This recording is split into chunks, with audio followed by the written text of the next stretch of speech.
ভালো আছেন পাকিস্তানের সাবেক প্রধানমন্ত্রী ইমরান খান। অবশেষে তার সঙ্গে সাক্ষাৎ করতে দেয়া হয়েছে পরিবারকে। মঙ্গলবার রাওয়ালপিন্ডির আদিয়ালা কারাগারে তার সঙ্গে দেখা করেন বোন উজমা খান। সেখানে প্রায় ৩০ মিনিট কথা হয় তাদের মধ্যে।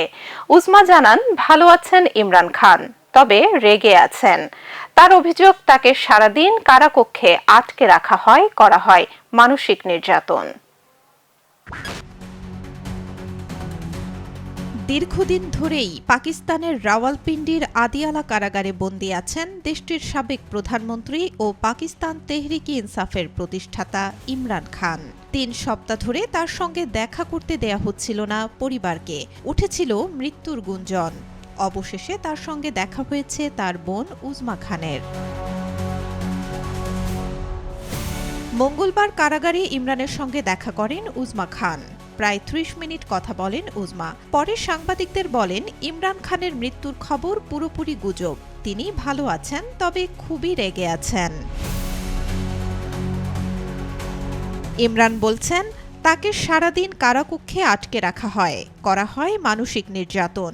অল্প সময়ের জন্য বাইরে যেতে দেয়া হয়, কারো সঙ্গে যোগাযোগ করতে দেয়া হয় না। এর আগে উজমাসহ ইমরানের অন্য ২ বোন আলিমা খান ও নরিন নিয়াজি ভাইয়ের সঙ্গে দেখা করতে দেয়ার দাবিতে বিক্ষোভ করেন।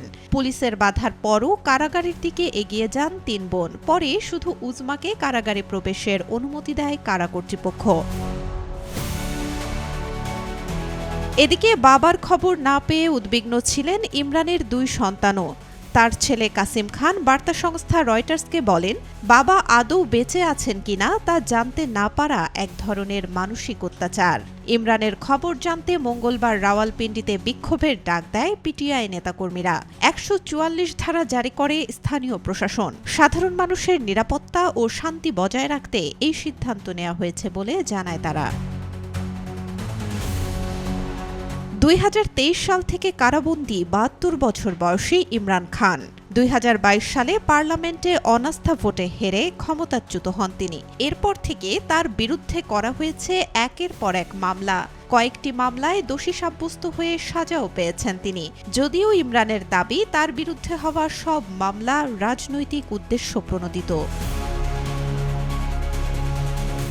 Desk report, B News 24।